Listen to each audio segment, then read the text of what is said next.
welcome to WrestleCulture. It's just me. 3 hours of WrestleCulture with just me and all my takes. There's going to be SummerSlam. There's going to be old episodes of Monday Night Raw. There's going to be every individual WrestleMania review. What?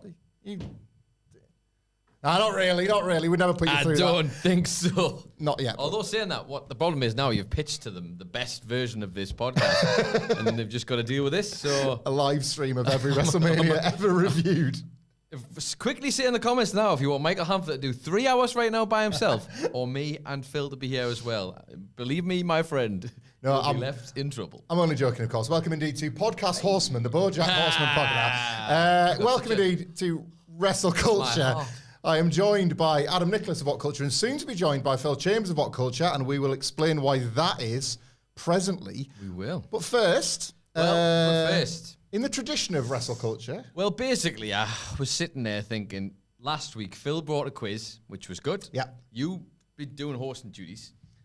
And I thought... No, but, and you know, you were there. I was here. Look, I turned up. My presence is the present, right? That's what it is. I agree. However, I felt like this week, we were missing a song last week.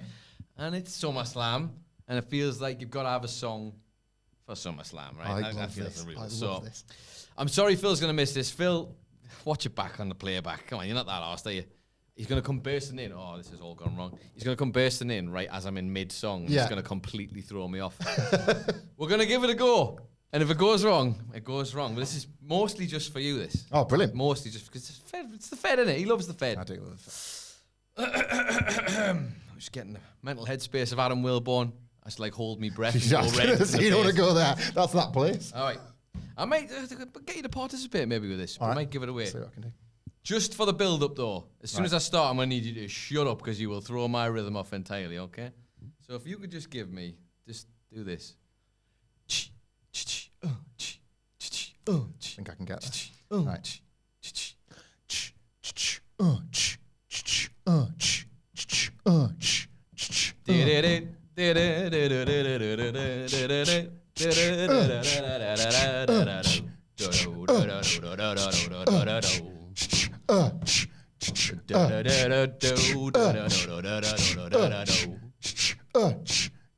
In the SummerSlam from Cleveland, Ohio, when the wrestling's good, makes you touch the sky. When the Fed's on fire, you've got Cody, you've got Solo on your mind. Watch a Gunther versus Priest on your TV, now that's a vibe. I love it. Now Liv is mommy's bitch, or will she take Rhea out? What about Daddy Dom? Does he interfere? I don't know, that wasn't meant to rhyme like that. Speed along, Braun Breaker, hit a spear on Sami Zayn. Is he alive? And when the lights go down, we'll see him Punk or McIntyre have survived. Oh, yeah. I knew I was going to mess that Rhea bit up because it went away on the line, but it's okay. I prefer live versions of things. Me too. The Spotify version, it's like Taylor Swift, isn't it? Adam's version I was going to say, you should see the plug, the advert now, selling live everywhere on Apple Music, Spotify, wherever you get your songs from. I'm going to be top of the charts. Joe Hendry. Out the way, Watch Joe out, my Hendry. friend. You've had your time. Look, I want to give you some credit while we've got the opportunity to do this. So you should. Not just for that. Once a year, around this time, I fire out a tweet that pays loving tribute to Bret Hart's weird vocal tick of calling it the SummerSlam. I love him for it. In the SummerSlam. You can go back to every SummerSlam he worked and every promo he cut. He would always say, the SummerSlam.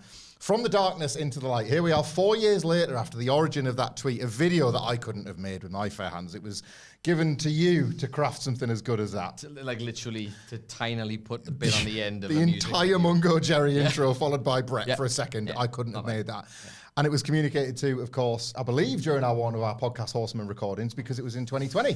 So it would have been, probably. We would have chatted it up over that podcast time. And here we are in 2020. 4 years of that tweet now used for a song on WrestleCulture. There's something that feels quite nice about that. Cyclical. It is. Cyclical nature of everything. Cyclical. Right.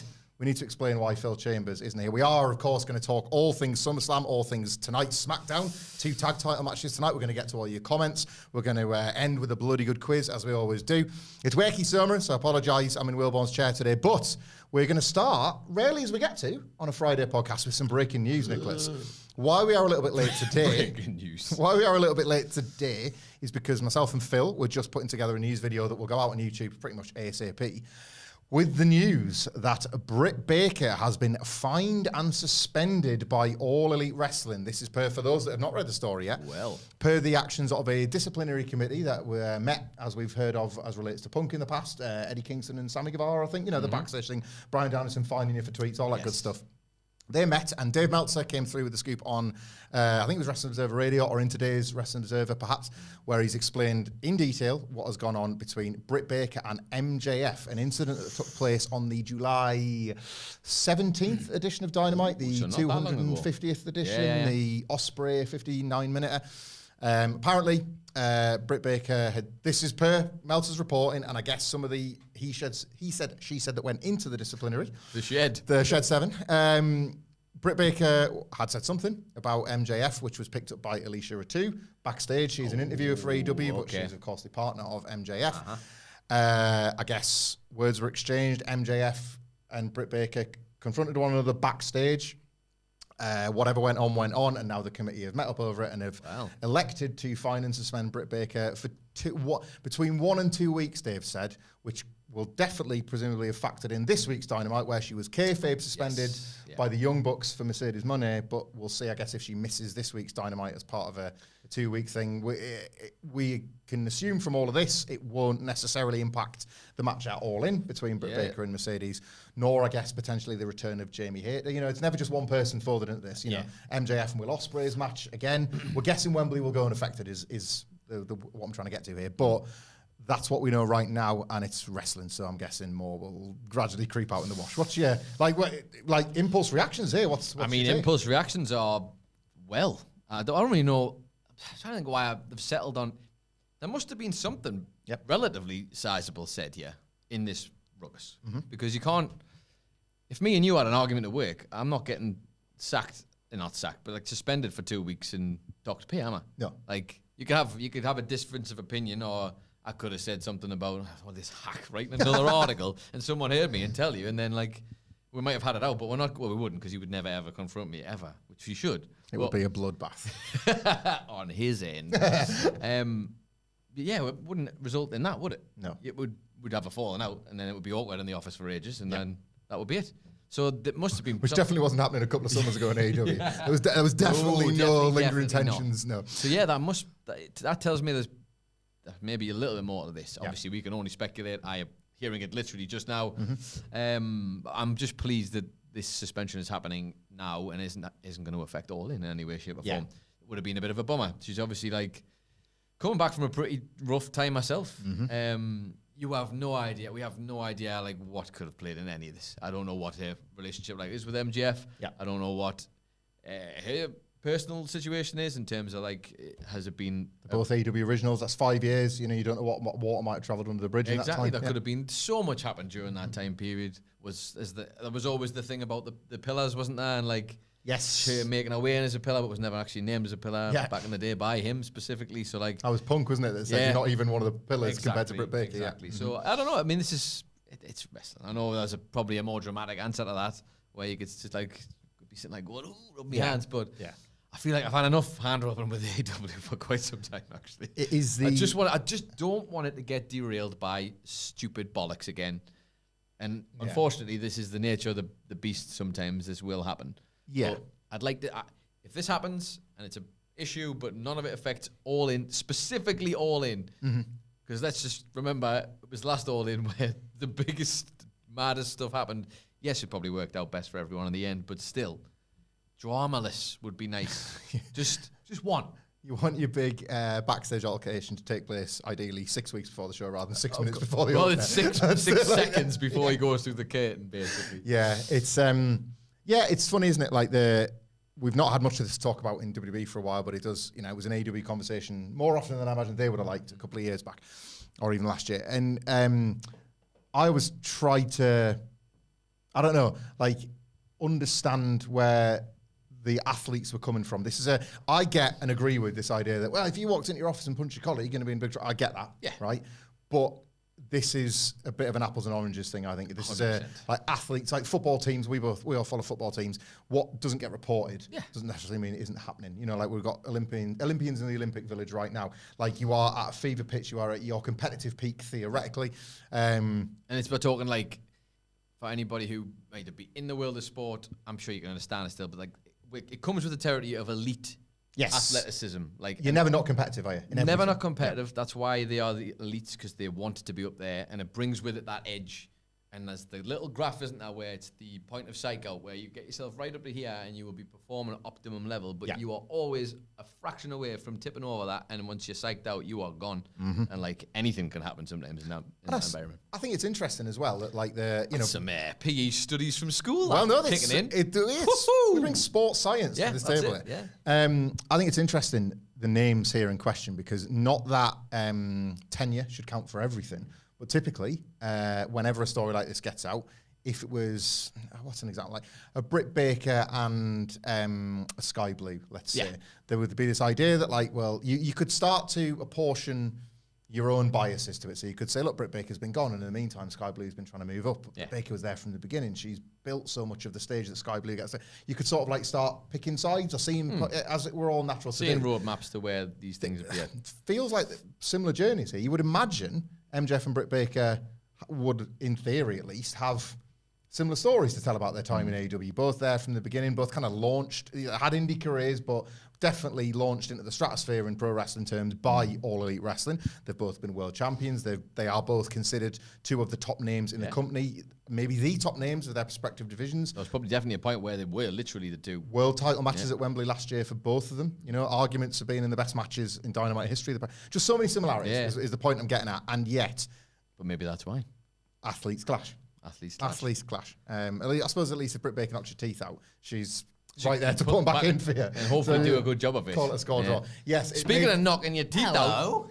if you want, I guess, any more details on this, it's probably available on YouTube now. Right now. Yeah, we were just... I mean, I'd watch it after this. Of course. Like, don't switch off. Don't switch off, and let us know your thoughts, obviously, if you've got any on this breaking news. It's unusual we get to have breaking news chat on a wrestling. I'm going to check this while you're doing that. Hello. It did, yeah. One in, one out. That's the rule, apparently. We just keep playing this game. That's absolutely fair. It made me feel a little bit nervous because I think I forgot to plug one of the ways. So if this isn't, that's good. Yeah, I was going to say if this isn't an audio, it's one I'm thinking. It's like the Bret Hart Tom McGee match. It was there for those that were watching at the time, but otherwise gone forever. So yes, Britt Baker and MJF. If you've just joined us on this live YouTube stream, obviously, Britt Baker fined and suspended by AEW. All the information, well, on this video if you wind it back, but also myself and Phil Chambers have just covered it. That'll be out on the WhatCulture Wrestling main channel now. Right now, this second. You also missed out, Phil, on Adam and Nicholas's song, so you're gonna have to rewatch this video. Yeah, probably will. I promise you, it's worth your time. Do you want it? Do you want us to give you it? I do, yeah. An encore. Encore. Am I in again? He's not getting the lead. He's not getting. You don't get. He's just gonna get the song. We go again, and we'll just tell him the song so you get it, and you can picture it in your head. Okay. Tell him the song. It's Mungo Jerry's in the summertime. Of course it is. Of course it is. What else was it going to be? Exactly. It literally came to my head because I thought it's SummerSlam. And remember how he loves that video of all that build-up for in the SummerSlam. I do love that. Guess what the first line of this is? This is redemption as well because we had a little funny wobble in the middle on the last one. So who's to say? In the SummerSlam from Cleveland, Ohio, when the wrestling's good, makes you touch the sky. When the Fed's on fire, you've got Cody versus Solo on your mind. Always. Watch a Gunther versus Priest on your TV. Now that's a vibe. Now is Liv Mommy's bitch, or will she take out Rhea? What about Daddy Dumb? Does he interfere? Speed a long brown breaker, hit a spear on Sami Zayn. Is he alive? And when the lights go down, we'll see him Punk or McIntyre have survived. Beautiful. Big fan. Boom! Big fan. Nailed it. Redemption. I love as well, by the way, your Northumberland accent allowing Rhea and interfere. Rhea. Like, I love the ability to use your God-given what tools. have I got? Rhea. Rhea. I do love that. We start with some great news from the comment section. Shout out to Eric Vasquez. I'll say great first name on Will Bond's behalf. Hello. Happy Friday, Fedders. I received a promotion as shift manager yesterday. Pretty excited and a bit nervous. Cheers to SummerSlam weekend. Love to you all. Cheers to you, Eric Vasquez. Congratulations on the promotion. We go next to Johan Benson. Evening, gents. I'm high on the Wembley match, but low on the stipulation.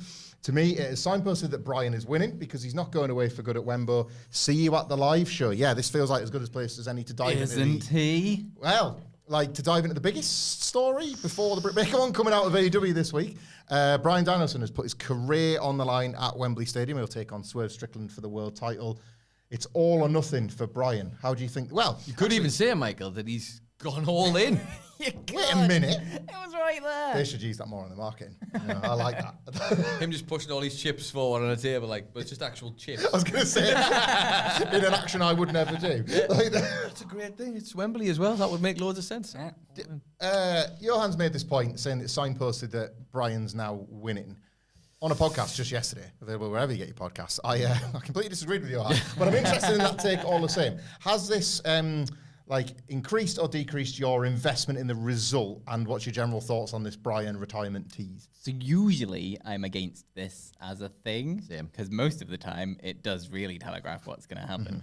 But you just never know with Bryan Danielson. Like, he has said many, many times that he's doing this run and then he's done, but then he's also, Bryan Danielson. He loves to lie. He loves wrestling. He just really bloody loves wrestling. Yeah. So you can never say never.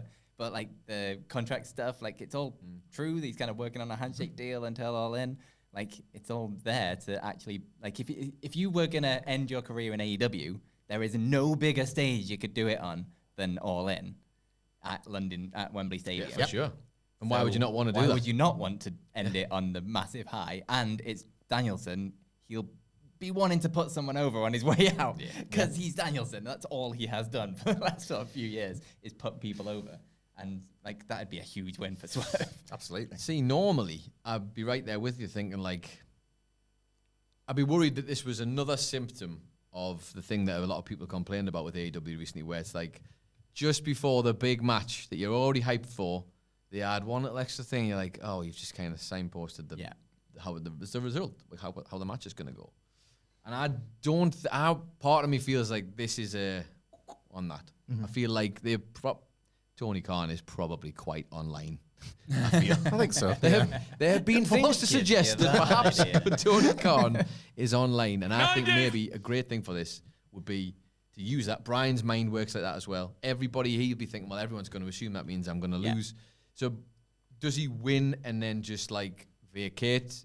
That's an option. I'm not saying it's a good option or a bad option. I'm just saying it's an option. He could win it and then do a couple more shows. I really like your idea of like, if he wins it and then says, look, I meant it when I said I'm going to keep this belt, and as soon as I lose it, I am out of there. Like, they've made a Sting run, haven't they? And you can that'll be exciting as hell. That's like, and you get to have Bryan having these high caliber like matches. Ric Flair in WWE. Yeah. Only good wrestling. I prefer the Sting comparison, I think. But yeah, no, that's true. That I remember. So what, like Bryan turns up in TNA, just like months later to have a completely different career. Turns up at Kenny Omega's house. We're going again now. Tonight in your garden on that trampoline. Let's go. To be honest, I would lean towards that. That would be my choice. I think that would be great. I always want to see Bryan being Bryan. I have not really given that much of a toss about the BCC stuff, other than the excitement of the allegiance at the start of it all. It hasn't done it for me. I want to see him just having the best of matches with whoever and whatever he can get between now and, I don't know, 3 months, 6 months. Let him choose. Yeah. There are factors as well, of course, that like quite nicely. I don't think it's going to happen anymore, but remember how there's been multiple times when we've kind of speculated on if Nigel McGuinness screws Bryan out of this or screws him out of that. Yeah. What a thing to screw him out of at Wembley from the desk, by the way. He runs in, pulls the ref out. Bryan, what are you doing? Pretty big. Even if it's just an angle and Bryan still goes on to win. Yeah. The idea that Nigel has done everything he can to try and meanwhile, Swerve presumably will always have to be looking over his shoulder for Hangman Page. And imagine of all people, Hangman gifting the belt to Bryan when Bryan's been yet another mountain that kind of Page can't really climb. Get there in the first place. But just to screw with Swerve, of course, it's there. They could keep it clean, but it's just there are other options there if you want to build further stories off it. It is a tough one because I'm big into Swerve and big into Swerve's reign, and I don't really want to see it end. But I think. He, if it's a case of maybe he could lose the belt on the big occasion and then they have a rematch or something, I don't know, and that, I don't know how you'd work it, but has he had a solid enough reign to make it feel like the one we wanted him to have yet? He's certainly on his way. I feel like I would want a little bit more, personally. It's this win, isn't it? Yeah, it feels like kind of feels like what they get kind of thing. Which is ironic because I think a lot of people, you mentioned it yourself, he's put so many people over at this point, Bryan, that is credit to him that this still feels like a big scalp to get, like in such a massive. Like, yeah, it's still as relevant as you could ever be, even though he's lost pretty much every match for the last 3 years. Yeah. He's put so many people over and lost so many matches, and people have complained that he keeps losing the big ones. And it's like, well, I should really be thinking he's not going to win this match at all. Yeah. And wouldn't it be the perfect flip-flop to just be like, actually, he's won it. And he should have had a belt by now. Come on. He's like, put on some of his best work I've seen him do. Like, I wasn't there for the Ring of Honor years, but certainly from between this. It was me thinking Shawn Michaels trained him. I didn't teach him everything, did he? Not everything.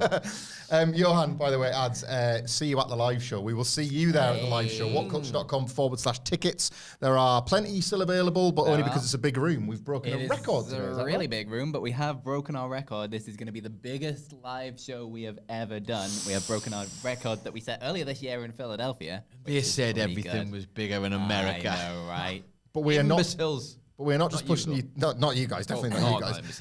We're not just pushing you to get your tickets now just because it's a nice sales pitch. There's also merchandise available at the same link where you can get the ups and down hands, T-shirts with all of our faces on. It won't be available forever. Yes. Because I am going to have to send off the merch runs to get printed. So we've probably only got like a week left. So if you want one of the Live at Wembley T-shirts, they are only for ticket purchasing, for buying on the ticket thing.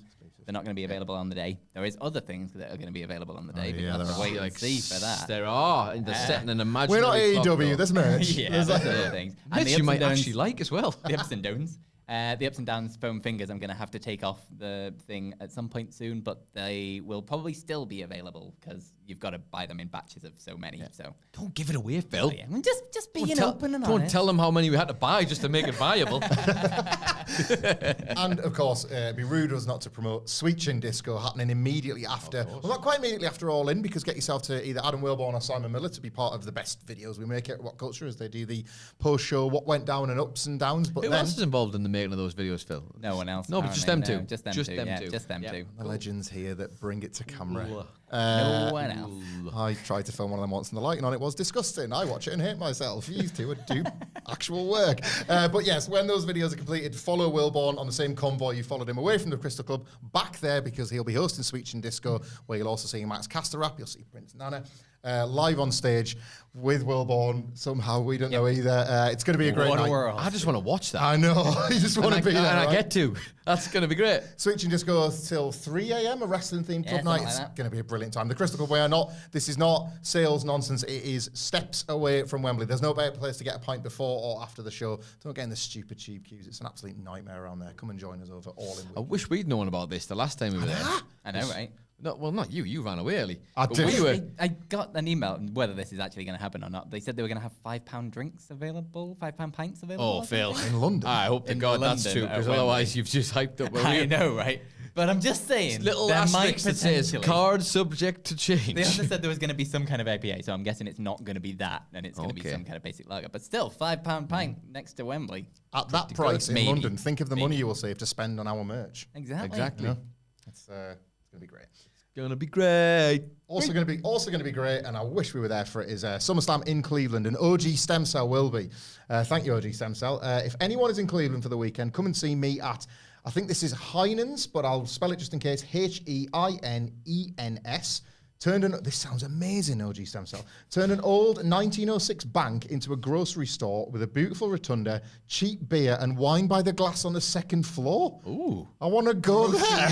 What? Grocery bank? Grocery bar. An old bank into a grocery store with a rotunda, cheap beer, and wine by the glass on the second floor.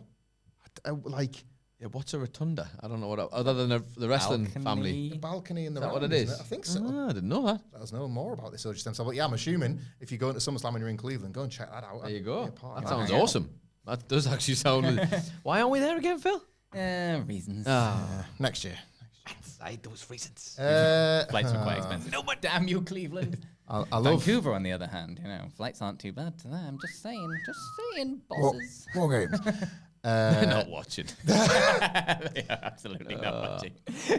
Edward Shrazhan, Steve. Good day, handsome lads. Pathetic. At least attempted. Come on. Sorry. Steve Nicola Kapoulis. I think that's pretty close. I think that's pretty close. And then the Australian accent that you I have to absolutely do, will not obviously. do that because I've seen some of Wilborn's feedback. Good day, handsome lads. Which stable of today could work even better during the attitude or goated ruthless aggression era where nothing went wrong and everything was great as always? So I guess from attitude or ruthless aggression.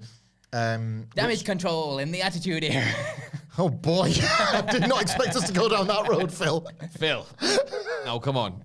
Sorry, work better. So, which stable from now Misheard. would you drop into that era? Because it is, Triple H has been very stable, heavy, kind of copying Tony Khan's homework from when he first launched AEW. I mean, I'd be fascinated to see what the Judgment Day would look like in the Attitude Era. I was thinking that as well, yeah. There's a weird, crossover of... Sexy Goth DX. It's literally like the Ministry and DX came together and were like... Yeah, all right. Let's get it on. Are we... I see you green, I'll raise you purple. Exactly, yeah. There's like a middle ground. Let's go. What about you, Phil? Yeah. Or are you going down this disgusting damage control? The Judgment Day is basically the dead man going, suck it. Yeah. And he's like full Undertaker garb. That's what it is. It's an Undertaker I could have liked. Yeah. That's it. I don't know. Who else have we got kicking around at the moment? Kicking around. I think, honestly, considering the boring bitch wrestlers of the ruthless aggression era, do you know who would do far better then than he does today because there are so many over wrestlers?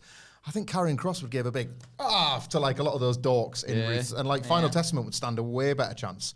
I mean, they'd be right on the bar of all the other factions that were kicking around then, pretty much. Apart from like the tippity top. Like other than Evolution or something. Yeah. And Evolution would squash them like bugs. So fast.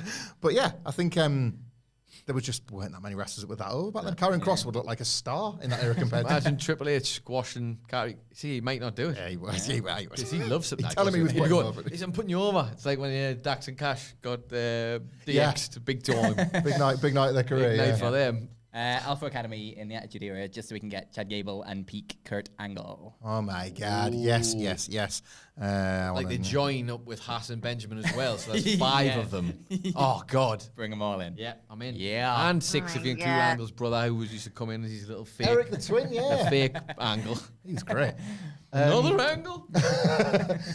Miss Phoenix has been on to say, picture this. Wesley changed his finishes for simple but very accurate missile drop kick and calls it the Wesley Snipes. I'll give you that one. Right yourself. He then adds, picture this. Triple H opens the August 3rd SmackDown with the rumoured Wembley Mania announcement. 2 days later, he takes the Fed jet, because that's what it's called, dropping free Fed merch over the AEW crowd. So I suppose he's pitching, if they've not already got your hands on WhatCulture merch, just one of those little... There was a banner plane here in English football, wasn't there?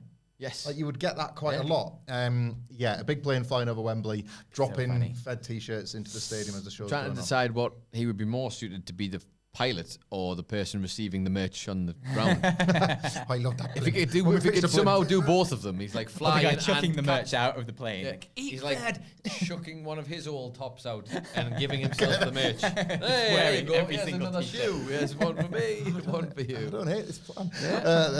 Miss Phoenix has added as well. Finally, I've got previews for Great American Bash Night 2 and SummerSlam, along with SummerSlam Worst Case Scenarios, available now wherever you get your vids and pods. Yeah. Cheers for everything you do. Thank you, Mr. Phoenix. You are paying yourself to plug, and why not keep on going? We don't mind that. Hit a plug. I'll just check if there's any more comments, because it does feel like we're heading towards SummerSlam. Gareth, oh my God, your surname kicks ass, Gareth. Gareth Pettingill. Why does it? Is this Todd? Is this Todd? Yeah. One of the greatest of a bygone era, but Todd Pettingill did rock up in the pandemic in your house. He did. I was not into that the same way you were. I don't think many people were. The pandemic was rough on all of them. First time actually able to watch live, as I'm on summer holidays for my job as a teacher. Thank you for joining us, Gareth, and thank you for the amazing work you do. Question. What should I do to prepare myself for my first live show on Cardiff in the front row? So I'm presuming that's Dynamite and Collision in Cardiff shortly before. I was thinking, are we doing a live show in Cardiff? What the hell? Gareth's going to be front row for Dynamite. Well, first of all, take signs with our names on it. I don't mind. I've got no ego. I want to see Hamflett in giant letters at Dynamite. Nicholas, Phil Chambers. Whatculture.com/tickets. If you want, that's fine as well. Put the letters into his name. I'm all right with that. What do you do? Preparing yourself for front row live at Phil. You were ringside filming the WCPW days, and he said, Yeah, he don't get kicked by wrestlers. Filming with the camera with a sign like this, like, I'm here at the show too. Just putting the sign right in front of my own camera. There you go. this is, I don't think, of all the years, I don't think we've really talked about this. Have you guys got any experience of, I know you know this about me because my Crime Time dancing was exploited for content. Yeah. Have you guys got any experience of getting on camera at wrestling shows in the past? Nope. It's never been a priority for me. Yeah. I'd guess, to be honest, like, I've only got back into it in for 32, WrestleMania 32, so it's 2015, 14, 15. I think I got back in before that. It was just being there was the thing. Like, and we just actually feeling the atmosphere was enough. Whereas I know for you, it just wasn't enough, was it? Just had to get on the show. And in fairness, I think between you and your cousin, you had some outstanding ideas on like a knowledge of how to get the attention of the camera people to like come to you. If we do this, which would suggest people that his fandom wasn't sincere. But I highly disagree. Like, it was a planned attack. It was done manipulation. Masquerading underneath all of this diehard fandom to be on the telly. Yeah, shout out to my cousin Nick, who's maybe popped up once upon a while in some of these videos, and indeed was there with me in some of the dark times of going to watch the Fed in, should we say, less than hot years, I would say. If someone hasn't seen the GIF, what would it have looked like if you were doing the primetime dance? What was that like? Something along these lines, maybe. Maybe up and down a bit like that. It's kicking around on a video that must be in our archives, where you nearly get decked by Haku at the Bullet Club block party, I believe. Yeah. Where you did show it to Crime Time. We were very grateful for that, of course. And they did your dance. Sorry, I know they did. Crime Time did our dance, and it was like, no, this is the wrong way around. Stop this right now. Yeah. I did get on TV once. I just remembered. Literally, I'd completely forgotten about it, which is quite fun. Jeremy Kyle? Was that you? Oh yeah, there was that time Newcastle Crown Court when we because it was early days of me being at WrestleCulture. Like, I'd only been here for like 6 months or something. We went to Orlando and put on the WCW show there, but it was right in the middle of all the King Moss, John O'Clock stuff. And so we all kind of ran down to front row during a match so Ross could shout at JBL. Oh, brilliant. And we were all wearing John O'Clock t-shirts, and mine was a double XL, and I'm a small. So it looked like I was in a big nightie. It was really damn. But we didn't have any others, Phil. It looked like I was in a big 90s. Just brilliant. Like you had, like you were a full, like a proper adult, and then someone shrunk you back into a child. It was like, oh, I'm here with everyone. I'm bored of it. That's a word, like the ex-wrestler in you has lived life on the road there, because that reminds me of Nigel McGuinness in his documentary, going from small to a Victorian doll of his own t-shirt. So it's like small, medium, large, extra large, double XL, just wearing his own merch on the plane. You've done that for the good of the cause. So much respect to that. But ultimately, of course, like front row for Cardiff, you'll be like for AEW's first. That's history. Like first ever Dynamite in the UK. It's going to be a massive night. I get the crowd's going to be absolutely amazing. Have a brilliant time. Enjoy it. I do have one front row story. I've only ever sat front row at one wrestling event ever, and it was like a DG USA show, I think, or Evolve or something. One of them. Yeah. Back in the day. Memorable event. Mania 28. So it was my first ever WrestleMania. Okay, so we just like bought loads of tickets to go see some stuff, and one of them was like super cheap for front row. So we're like, let's do it. So we can say we've been at front row. And it was like some big schmoz match that was like Sabu and Rich Swann and Sami Callihan and like a bunch of people in a stupid match. And Sabu went right through a table, like right in front of us, and then just kind of crawled up the like barricade thing and leant over and was just like, I'm too old for this shit. And I just went back into the ring again. Like he was just, I don't want to be here. Every time I wake up, I tell myself, don't do this anymore. And then I do it anyway. Was that WrestleMania 28 weekend? Yeah. Yeah, I saw him work over WrestleMania 40 weekend. the man can't stop. Steve Nicola. You were doing so well. Steve Nikolakopoulos has been back on, and I think it's fair to say Edward Sheeran's in his hands because he's Edward Sheeran in his hands. You could try again. Sheeran in his hands. Jess Harvey. That's so cruel, man. Edward Sheeran in his hands. Why's he got it in his hands? Edward Sheeran's hands, as we knew him. Sand in his hands. Michael Hamflett and Adam Nicholas on the same podcast. What is this, a crossover episode? Hey. Look, Podcast Horseman, wherever you get your podcast. And Phil's here too.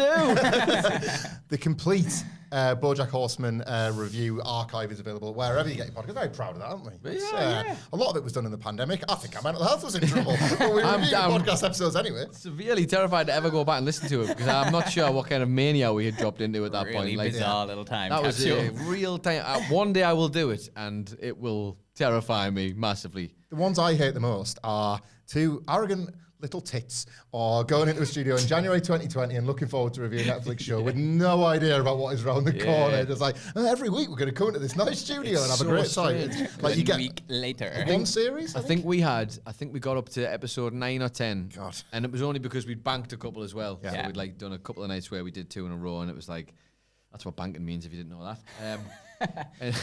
So then we had, but basically, like it was like the last 2 episodes, maybe one episode of the last 2 episodes of the first season were just like from home. And then we thought, we'll probably be back after like a month. Maybe that'll be 4 or 5 episodes, and it was just the rest of the podcast. And we could have, the beauty of it was, we could have probably found a way to like come and commandeer some of these or like find spares that we have to take home and like improve it. But it was just that, it was just really, I needed it to be easy. Yeah. And I was not in any position mentally to do a record and then find at the end that the record wasn't good. Yeah. Because we used to go like an hour and a half, 2 hours on some of them when we got real long on it, and it was like the absolute crushing feeling of defeat that would have consumed me if it had been like, I'm not going to believe it. This all hasn't recorded. So, because usually by the time we got finished, it was like midnight. We used to record on Skype, and there's this awful, I don't know if you've ever done this, but there's this awful stressful thing with Skype where it doesn't give you any kind of confirmation of the completed record. It might do now. It's been a long time since I've had to use it that way. You just press stop.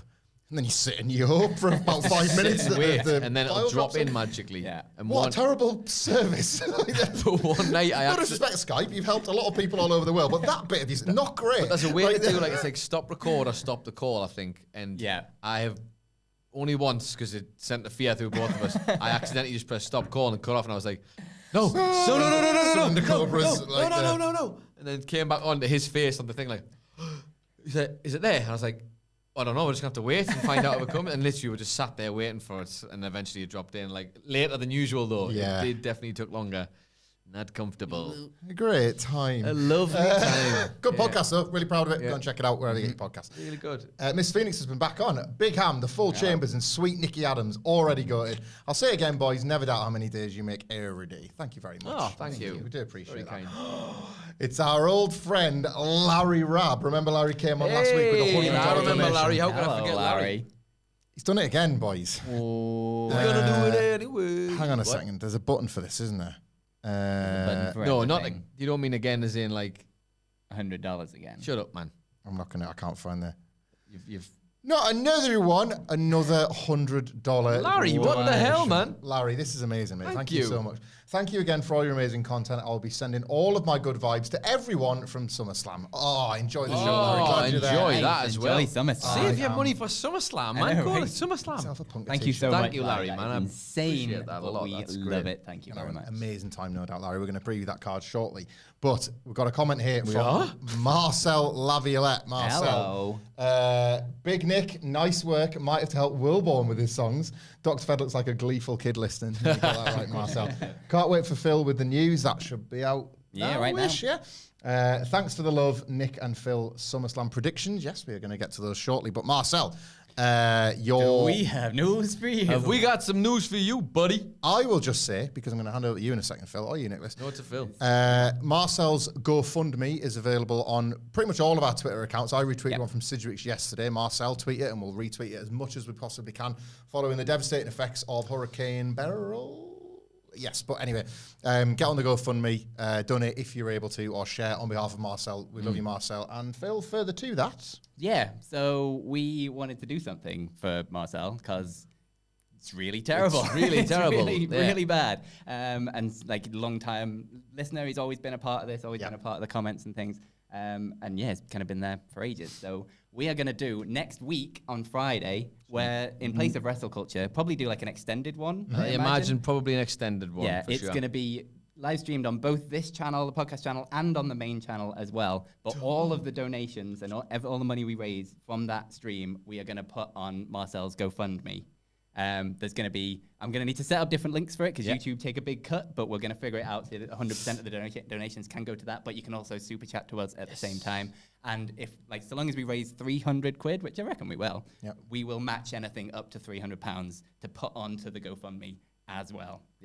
So yeah, join us next week. We don't have a set time for it, but it'll be Friday afternoon. Yeah, we're basically going to, this time. We're going to spend next week figuring out the logistics of it. And we'll shill the hell out of it. And we will obviously shill the hell out of it. But yeah, we just figured, rather than dribs and drabs, we figured we were in a position where we could maybe do a little bit more. And hopefully it's easier for you guys if you're already here.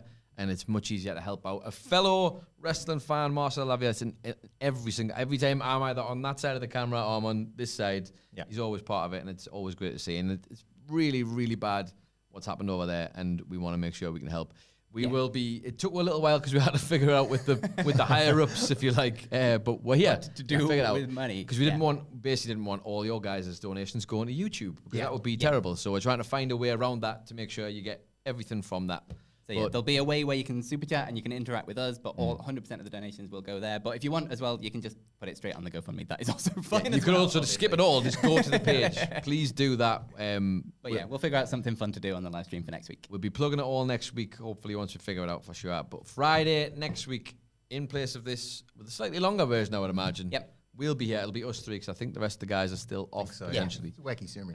But yeah, please join us for that. Yeah, we want to help. All strength to you, Marcel, as you continue rebuilding your childhood home. His GoFundMe available everywhere. I can't believe there's already been so much news and so much to discuss. This is the first point. John Carter, thank you very much for your comment, John. And an absolute worthwhile thing talking about, even though wrestling moves so fast, we've somehow moved on from this. 3 words, Shane in AEW. Yeah! And then John follows up with, let's see Brody murder him. Right, this is the thing, right? Like, is there a Shane McMahon versus insert AEW wrestler match that isn't interesting? Because every time you see one pitched, it's more exciting than the last. No is the easy answer. What's going on here? It's the same reason why everybody wanted to see Okada in WWE. Yes. And I am not... That is an incredible I would like on the record, I am not comparing Shane McMahon to Okada. But Shane McMahon versus Okada. But Shane... Keep talking. Now we're talking. The Rainmaker versus the Shane. The Shane Maker. Shane Maker. Yeah. They both do the thing and the money's coming down. Okada's does his money and like Shane's face is on the money. He's like, look, it's... Oh, no. Yeah, I'm sorry. We shouldn't have done that. Someone's going to make that happen now.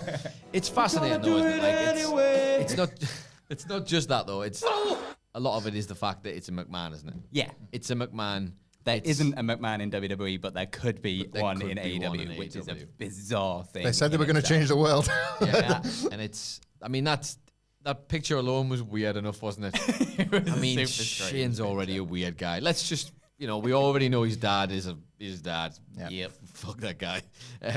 But like, Shane McMahon is weird enough all by himself, and in a room with Tony Khan, the two of them project the biggest amount of weirdness ever.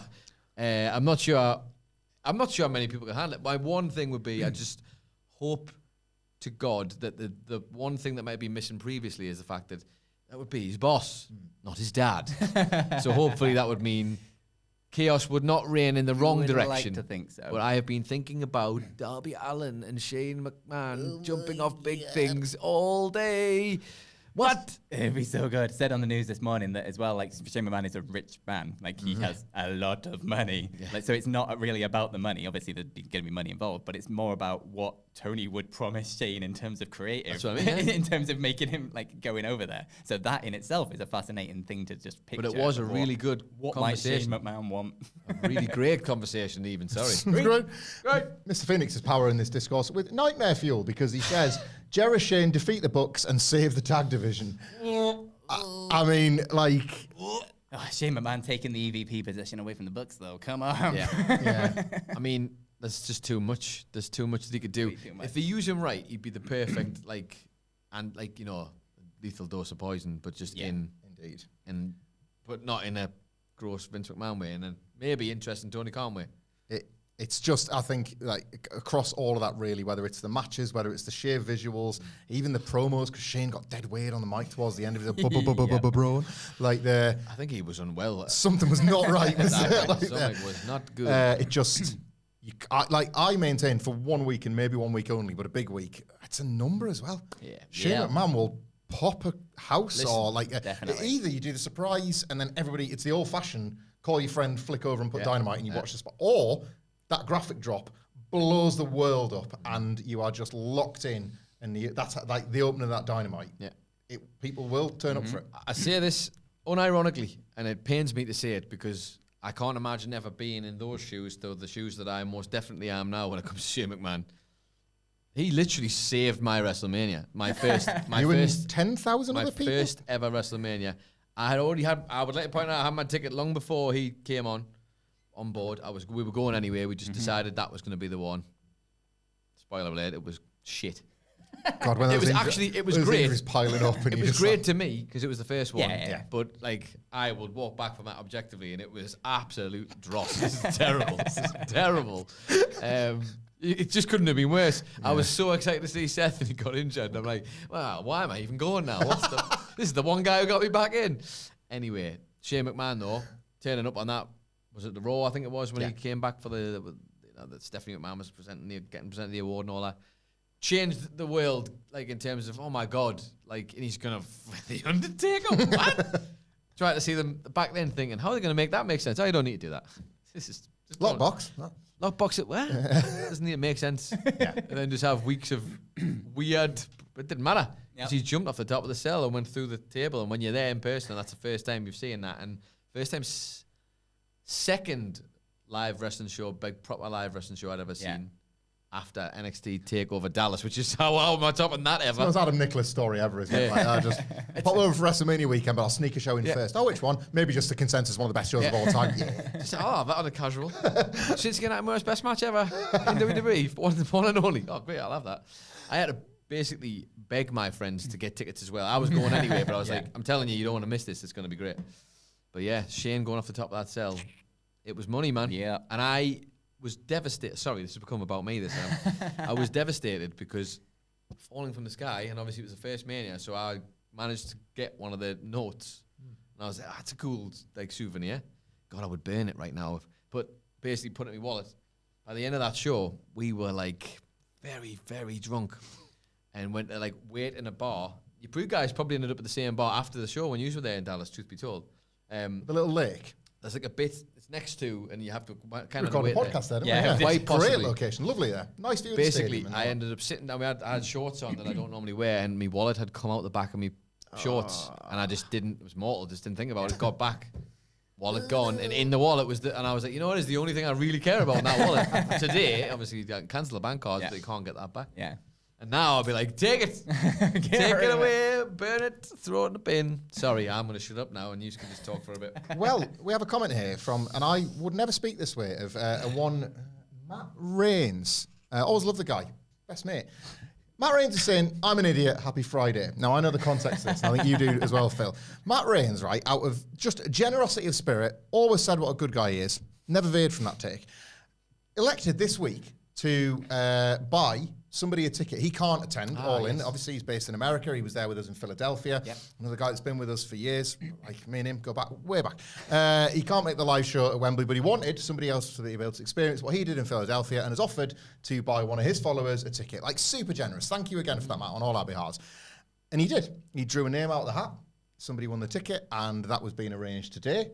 He put the details in, and he mistyped the email address.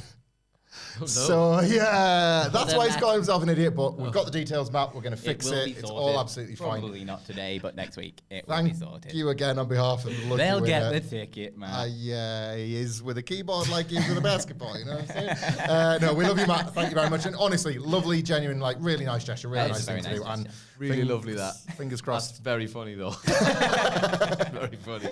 Fingers crossed that our next live show we'll be able to thank you in person for that, obviously. John Harrison, thank you very much, John. Happy Friday, chaps. Counting down the days to All In weekend. Hoping to catch you all at Sweet Chin Disco. Have a cracking rest of your day. Yeah. John has mentioned he was unable to make our live show. He's not going to be able to get there quite in time because he's going to be heading straight to Wembley. But yes, we'd love to meet you too at Sweet Chin Disco. Tickets available through all their socials. So you'll be bringing the guitar as well, John, yeah? That's the deal, right? Of course, that's right. He's just attached to one. Yeah. Constantly. I assume it's part of his body at this point. Like, how do you do it so quickly? That's all I know him for. Yeah. You got it under a hat, like, oh. Here we go. OG Samson has been back on to say Hamflett check Twitter to see what the rotunda is, so we'll be having a look at that when there you go. the podcast wraps. I'm very keen to see what that is. Johan has been back on. So it's 100% a picture of Mike Rotunda. I really just want to be a picture of Mike Rotunda. That's what a rotunda is, asshole. Johan Benson, also, welcome everyone to the Logan Paul is a loser island. Yeah. Hamflett, please ignore your mentions. Yeah, I'm not typically in a position where I have to mute mentions, but I woke up this morning and realised Twitter would be unusable otherwise. But I will accept a retweet as an endorsement and not read any further into it, and we'll leave it at that. He's a loser anyway. Fuck Logan Paul. He's always been a loser. Always has Look, been. just because he's always really will good at be. pro wrestling doesn't mean he wasn't a loser this whole time. Like, Larry has been back on. Nicholas, if you ever want to read a cheesy message, check my message on Twitter. We've all got so many things to Bloody say. hell. Twitter when the podcast finishes. No one wants my I will do just that. At Fill My Chambers, if anyone wants to send something my way. God damn it. It's like when Wilborn Rotunda.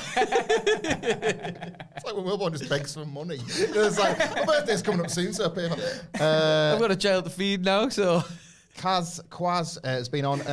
Do you think WWE owns the rights to Shane's name? I guess we didn't talk about that. Like, it's his real name. It's a shoot name, so typically that's always a workaround in wrestling. Okay. But Yeah. And there's been something real weird when they got born. They trademarked all their They'll names. have a trademark just surely in case. for Shane or Shane or Mac. Mac. and the money and the music and all of that probably can't travel with him, can it? Yeah. The The music, music, the music's a Jim Johnston thing, isn't it? Yeah. I'd love. Okay, real quick then, because obviously that's. I think he'd be able to use his real name. That should be fine. Yeah. Not Shane or Mac and all the other bits and bobs. What song would you use then if you're not gonna? Because we can't use Here Comes the Money. It's got to be money related, obviously. The money. I think I've got the perfect one now that's no longer in use anywhere else. Money. Shane or Mac. Here comes the money. Shane or Mac. Back. Well, like something licensed. Probably something that Shane McMahon actually likes. shooting It's a song, credible, isn't like it? a It's proper like, pay for a really good song that revolves around money. But what is it? Is the thing. Is it coming down to Pink Floyd money? I don't think so. yeah. Money. That would be very That would funny. be awesome Ding, money. He's ding, like ding, swaggering ding, down. ding, Bow, ding, bow, I bow. can see that actually. It doesn't work quite as well when It's he's not. wrestling. Yeah. because it's No. like, How's he going to do the thing? It has to be fast paced, doesn't it? yeah. I suppose they like WWE made their own Money in the Bank version of that song. Money. Like they could just give him the real one. Like no, them all bite. Let us know.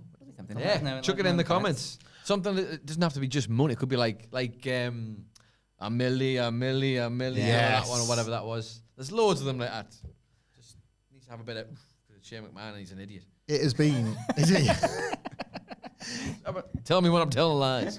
It has been that busy with the news and with the comments and everything that only now are we getting to the fact it's frigging SummerSlam tomorrow, lads. The biggest party of the summer with a not insignificant set of matches to go as well.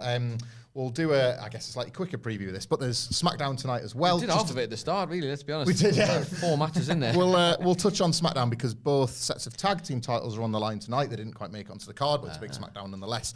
And I like that they did that, but I should point Agree. out, I always prefer this. Just keep the card at the right length. Doesn't have to squash something on for the sake. I get it's disappointing, but it's makes that it's a meritocracy thing, isn't it? It makes it worth getting back on the card. I think Yeah, for sure. Miz talked about while promoting it. He says how he's the host, but he wants to be on these cards. And at the moment, you've got to fight your way back at the stories, haven't you?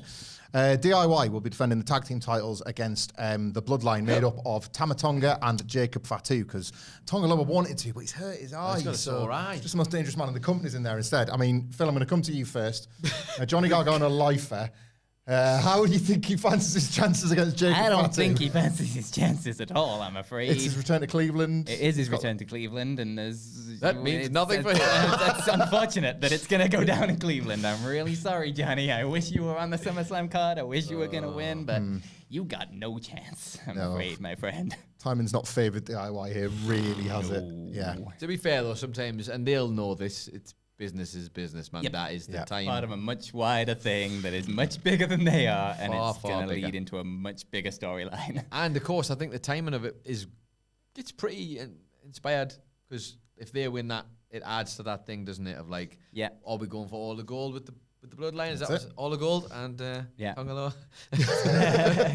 Get him a goal. Look, I got a medal. They're still at least going to make it onto video packages because they'll be the latest people that the Bloodline have destroyed. Like they destroyed the Street Profits on SmackDown last week. It's going to be them this week. Exactly. So they'll get something out of like that. Like a reign of terror that they're running over SmackDown.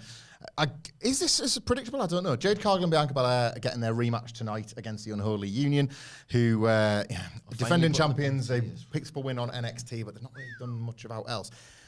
The only, I guess, 1% of unpredictability here, Jade and Bianca not winning as the beginning of the slow start of what we assumed has always been a natural program between the two, or do they just get the belts back to reset? What do you think, Nicholas? I mean, the fact that they haven't defended them particularly, they haven't really been involved. I think that what's worse is how little they've really been involved. On the bookers, we should point out. Not on them at all. No. Not on the talent at all. And I think it was a nice thing that they did for them in the UK. Yes. I guess they probably acknowledged that maybe the rest of the titles weren't going to be going anywhere. So it was like... Yeah, almost kind of foreshadowed how Drew's night was going to go, that one, didn't it? Yeah, just a little bit. But still, though, this is a company now that would never usually have done those things. No. And it's nice that they've done them. I just would have been nice to see them actually out there defend. Why is this still happening with the women's tag team titles? This is the thing. It continues to happen. Yeah. And I don't understand that. Even if they just wanted to send them to do 4 weeks in NXT, if that's what it was going to be, have them getting defended or being relevant on a show somewhere. NXT is where those belts should live. Yeah. It's the women's division's taken care of on NXT. It feels like they start trying with the women's tag belts, and then they kind of shuffle off, and then they start trying again, and then they shuffle off, and it's like they started trying again with Bianca and Jade Cargill, and then that kind of fell out of sort of focus, I guess, and then they put it on this, and they had a nice big moment, and then it's kind of fallen out of focus, and it's like you're waiting for the next thing. Yeah, aren't you? it's almost always there, and there's enough teams in that division now to actually kind of warrant them for probably the first time since their existence. Yeah, especially can kind of go across like brands as well, I guess, but it's like. It's almost there, but they just never quite pull the trigger on it. And I'm going to beat him to the punch, I think, probably. But the Bayley and Sasha era, when they got the belts, was the best version of what we should be seeing attempted with these belts. Yeah. Have them on the shows, on the different shows. Put them on the shows. Put them on the shows. It's not hard, is it? Just put them on the show. Presence. Let them. If I know we've got brands, but let's be honest, it doesn't really mean anything. Just let them free roam with them belts. Because you haven't got ones for each brand. I'm sure everybody will get real fine with that real quick. But just have them on, make them feel worthy.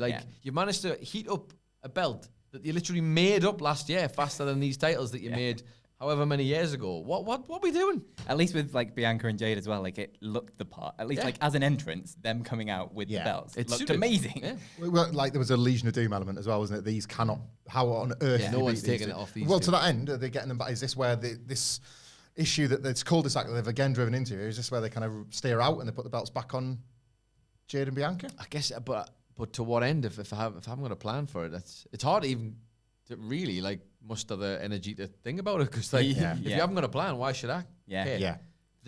It's almost a safer bet to put them on Cargill and Belair, because then you can almost justify doing less, but because they're such big stars. I feel like they'd have them on the show more because of their star status. That's no disrespect to the other two, but I just feel like of course.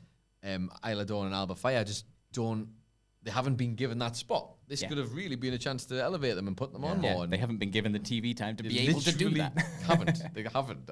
But Bianca and Jade as well, it all is going to come down to when they want to pull the trigger on Jade. Yeah. And I sense it isn't quite yet. There was a lot of hype bringing her in, and then a lot of hype behind this sort of teaming and things, but they've not a couple of the matches pushed it further had some wobbles, haven't they? And at least putting her with a championship belt, it is still a championship belt. It's still going to look the part, gets her on TV, gets her with Bianca Belair week to week, sort of traveling around, helping her out, and gets her in tag matches, which you can use to protect her a bit and sort of wait until you're ready to finally pull that trigger with Jade Cargill. I think it worked with the TBS title. Yeah, the long, really worked with that, because she was really green. And I'm at the beginning of that reign. People forget still how green she is. She's still green now, and it's these things take time, but it's not complicated. Just play to our strengths, and we've seen it. That one in particular where they managed to recover it, but where it was for a minute there, everybody in this match just forgot how to wrestle. Yeah. This is against Kairi Sane and Asuka. Yeah. Well, there's been a couple in the high-profile spots where it starts to fall apart a bit. And, she recovered it with that amazing, we've seen before where she pops and flips and then bam, but like...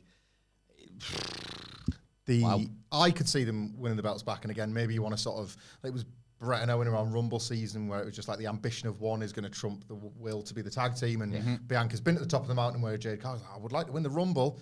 Yeah. Because cool, but with the tag champs, don't forget, and then the seeds of descent start getting sown, and you could... It'd be a huge match at WrestleMania in Vegas, that wouldn't it? Feels like it needs to be the priority for them, but making sure Jade's Rumble ready, and then making sure she's WrestleMania ready your two big goals. Does this aid that? I don't know. I think they're strapping back up now. I hope so. You've got a lot it looks the part. You absolutely nailed it. But for their aesthetic, they should have gold all the time. Yeah, 100%.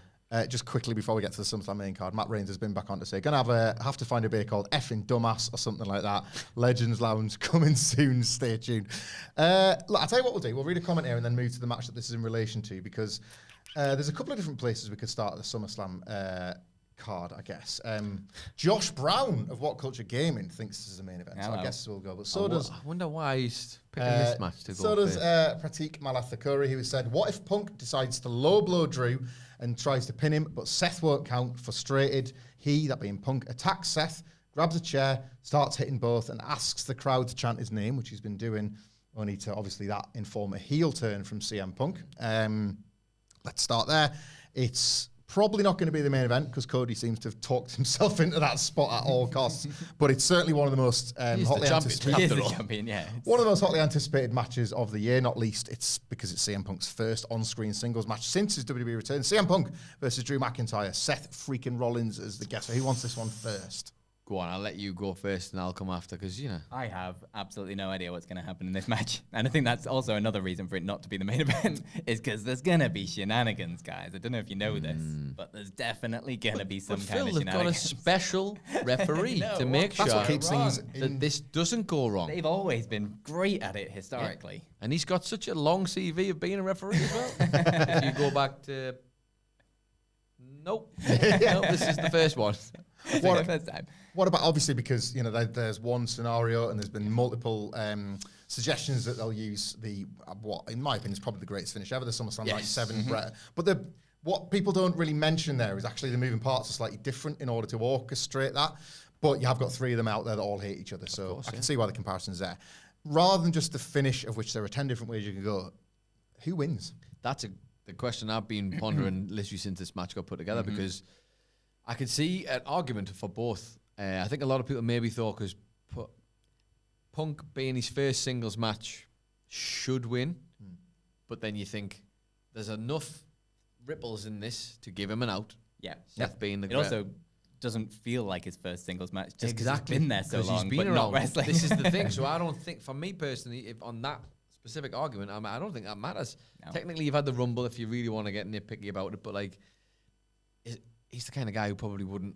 If he's got a bigger plan in mind, if it suits the story down the line, and him losing and proving that they've secured him that it will happen. It's not a Vince era thing. It's this is where we're going, and he can prove that he can work with others. And this is like three guys, legitimately, at least two of them, like in 2 and 2, do not. All of the guys don't like CM Punk in equal measure. That's like a shoot. Yeah. So him doing a job for somebody does feel like a good commitment. You mentioned this. It's like the Brett Shawn thing in real life, like literally, like the conversation that happened backstage, which ended up leading to everything going wrong because he was like, "I ain't gonna do that for you." Yeah, and Brett being like, "Well, this is all. You're dead now. Then. Yeah, fine. Let's kill you with my fists and everything else." I could see Punk maybe WWE. I'm best for business. Punk maybe doing something to give Drew something. Yeah.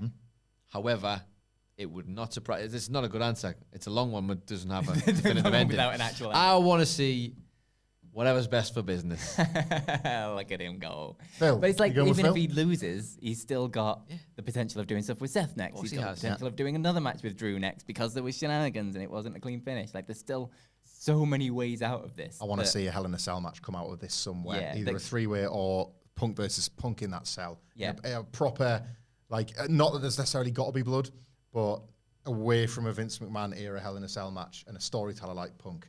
Yeah. Feels like the destination for a payoff to one of these rivalries, doesn't it? I'm just trying to figure out if let's say if I think Drew wins as a result of that, by the way. I think that's where we're going. Well, that's it. So it's basically who ends up benefiting from the miscommunication or whatever that happens at some point in that match, probably. Like where if Punk is the one who wins and comes away and it's another bad day for McIntyre and it's Seth's fault, then you're heading down a Drew-Seth feud, presumably. But like I'm trying to think who's the next best step for Punk in that regard, because then where does he? I mean, I'm asking you because he's like literal number one fan. Like where's he go instead of one of them two if it's somewhere else? Do you know what I mean? Like if that's immediately scooting up to the next thing, is it immediately belt time or is it what? Punk, I always like to think of it like I did when it was Punk and MJF. Yeah. It's eyes on the prize and then you get diverted. Yeah. So if Punk was to beat Drew and Drew and Seth were to peel off, CM Punk, the character and man, should be coming out on Monday Night Raw being like, Gunther, I saw what you did to Damian Priest, and here I am, and then he gets diverted. And then what's his diversion? I don't know. Do you see what I mean? Because I think for Punk, it might work better if he already knows it's going to be Seth. Yeah. Like, and that's somebody I feel like he can get his teeth into real good. Like, that would be great. Then Drew's floating around, though, and I guess I'm sure he could figure something out and get involved with that. But, like, I just want to make sure whoever Punk's going with next, it's going to be box office, and he needs to work with, like, that little bit of edge. Yeah. Well, that's the thing. Like, any way you come out of this, whether he's going to do something else with Drew or something else with Seth, if it does go either one of those ways, like, the promos are going to be amazing no matter what. Like, both of those have loads of heat behind them, loads of history, and real stuff that they can pull on to do something. Like, the Seth thing has to happen at some point. They've been teasing, like, him for sure teasing it right from the very beginning of Punk joining. Like, that has to go somewhere at some point. Whether it's right now or whether they hold it off for a Mania or something, I'm not sure. Like, do they stopgap Punk to keep, like, have the big moment on SummerSlam with Drew with the big, huge personal storyline, and then the big, huge personal storyline on WrestleMania? Your problem is that Gunther ain't dropping that belt anytime soon. No. If assuming he does take it off Priest, like I think a lot of us assume he's going to, like him keeping that belt till Mania at the very least.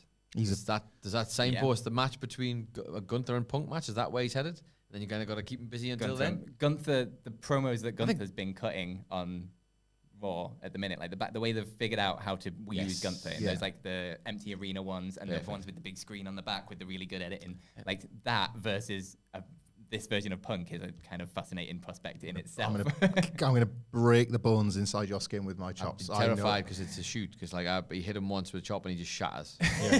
And that could be the story, right? It's like it's CM Punk's in a million pieces on that. Like, no, I mean like literally a million glass has just shattered.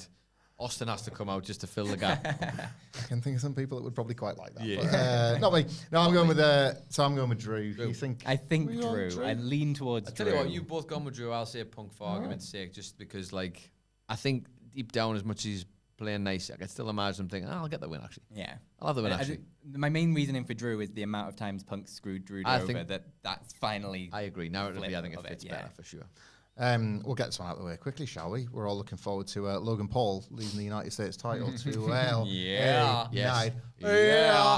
I think just a yes on that one. I'm sure I don't want to waste much time on him today. Not LA Knight, by the way. He's great. Yeah. Be nice genuinely nice crowning for LA Knight, I think. Would have been great in the Attitude Era, although everybody would be like, that's these other three guys. we got 50. Moving on to something that, to be fair to him, Adam Wilborn has kind of had this one booked for months, especially following the obvious changes we think that were made to the King Queen of the Ring. Nia Jax challenging Bayley for the WWE Women's Championship. We're recording this before SmackDown. Nia Jax has said she's going to present Tiffany Stratton with a brand new briefcase after Bayley broke the old one, which is a nice bit of potential. What colour it's going to be. I am handing you the thing that will one day potentially be mine doing it. Nia gets it done here, right? Hoisted by her own petard, Michael. Indeed. Is there any way? Did anyone ever get not hoisted by their own petard? I've never heard the word petard and it not be about hoisting. I've hoisted someone else for my petard at him, hasn't I? Guess what, That never happened, ever. I remained unhoisted. Nobody did that, ever. Why do you keep making them? Any chance Bayley and the worst music in wrestling stands a chance here or not? Oh, God, it's the worst music in wrestling. I think, as much as I love Bayley, I think maybe we just need to like come back when we know what we're doing with this, because this run sucked.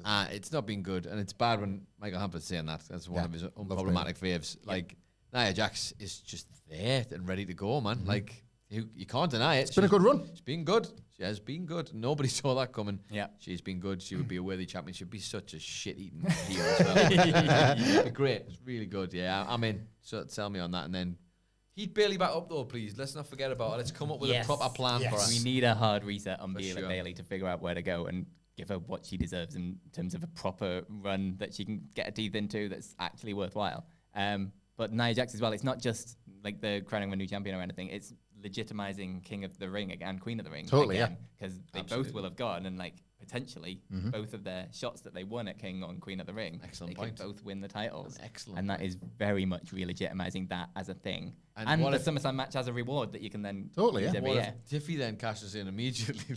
Well, this is going to be the tease, isn't it? Yeah, Like for I the feel like duration. you want to keep that one. I Got think. months on like this, you haven't want you? months of like. There is a long I want it time. to the point where it is blatantly obvious they are frenemies. I love it when this happens. Where it's like it's very obvious. The Cody MJF thing for ages and ages and ages. And I know it's coming. Yeah. Great. Tease me out on it. I want to be teased. Then those two, I reckon, can do a great job. You know everything but the when. Yeah. And that's the That's fun it. bit, yeah. It's We've all also the not time. had a long women's Money in the Bank briefcase holder, really. No. Well, Carmella smashed the record, then it was like never again after that, wasn't it? Yeah. Well, that's a nice segue. We'll get to Damian Priest versus Gunther for the World Heavyweight Championship. I'm going to answer my own question here. Is there any way that Damian Priest can win this match? And to that point, might WWE be tempted to shock everybody here in order for Gunther to get the babyface win at Berlin in a month from now? Say that again. Like, Damian Priest, nobody's giving him a chance here. Yeah. However, it's Bash at Berlin Yes. next month. Yes. Might WWE hold off 1 month in the way that Triple H has done sometimes, thinking that, you know what, we'll crown Gunther as a babyface rather than have him as the conquering champion, having his first defense? This is the only chance I'm giving Damian Priest of retaining, but I think Gunther wins. But I think that would be the only rational argument for kind of shocking the world and having I'm with you. Priest getting it done. I think, to offer a counter to that, I think they're giving him his first title defense in Berlin. Him and Dragunov. And that's exactly what that is. Literally exactly what I thought, because it's a perfect match for Dragunov, because as he's proven already, he can have kick-ass matches with people and lose, and he's been bulletproof to this point.